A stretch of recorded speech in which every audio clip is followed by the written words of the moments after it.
নমস্কার বন্ধুরা, শিউলি রান্নাঘর চ্যানেলে আবার একটা নতুন পর্ব দেখার জন্য আমন্ত্রণ রইল। আজকে আমি সর্ষে বান্না দিয়ে গাঁঠি কচুর রান্না বানিয়ে আপনাদের সাথে শেয়ার করব।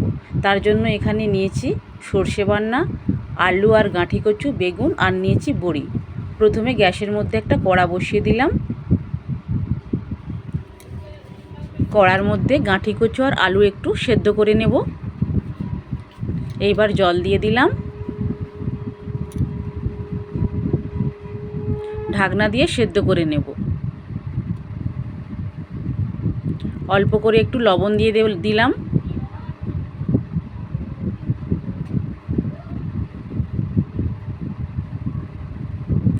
ঢাকনাটা খুলে দেখব কচু আর আলু সেদ্ধ হলো কিনা।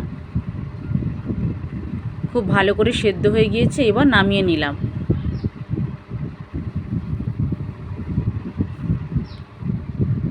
কচুর ডান্না তো অনেক খেয়েছেন, একবার এইভাবে বানিয়ে খেয়ে দেখবেন, তো দেখবেন কতটা ভালো লাগবে। এইবার বড়িগুলো একটু ভেজে নেব। প্রথমে শুকনা খোলায় একটু নেড়ে নেব।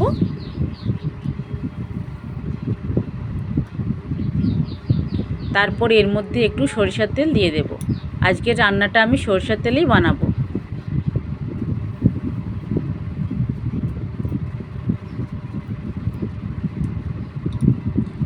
বড়িগুলো বেশ লাল লাল করে ভাজা হয়ে গিয়েছে। এবার নামিয়ে নেব।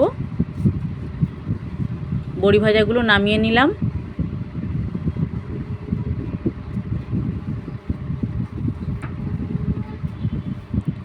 এবার এই কড়াইতে আর একটু তেল অ্যাড করে দিলাম। এবার বেগুনগুলো একটু ভেজে নেব।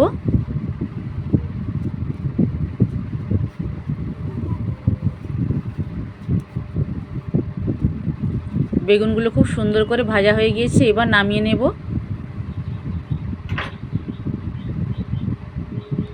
আবার একটু তেল এর মধ্যে দিয়ে দিলাম।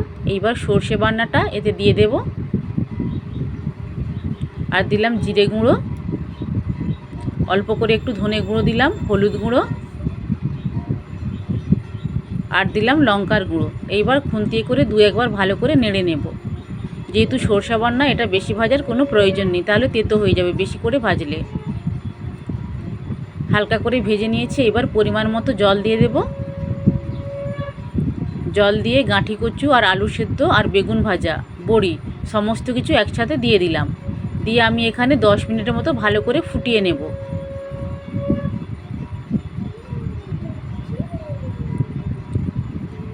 একদম ঘরোয়া কিছু উপকরণ দিয়ে বানাচ্ছি এবং খেতে অত্যন্ত টেস্টি। দিয়ে দিলাম স্বাদ মতন লবণ আর দিলাম অল্প একটু চিনি দিয়ে দিলাম। এইবার ঢাকনা খুলে দেখলাম প্রায় জলও অনেকটা মরে গিয়েছে আর সেদ্ধ হয়ে গেছে সমস্ত কিছু। এইবার কড়াইয়ে তেল দিয়ে ফোড়ন দিয়ে দিলাম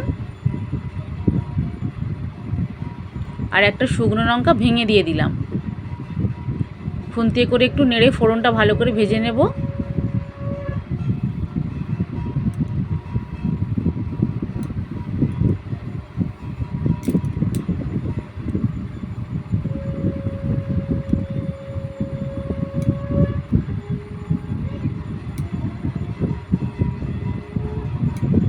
ফোড়নটা বেশ ভালো করে হয়ে গিয়েছে। এইবার গাঁঠি কচুর ডান্নাটা এর মধ্যে ঢেলে দিলাম। ঢেলে আমি একটু ফোড়ন করে নিলাম। এতে করে টেস্টটা আরও ভালো আসবে।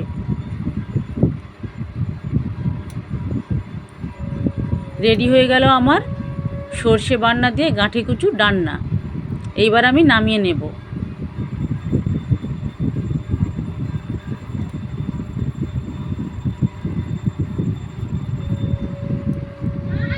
নামিয়ে নিলাম।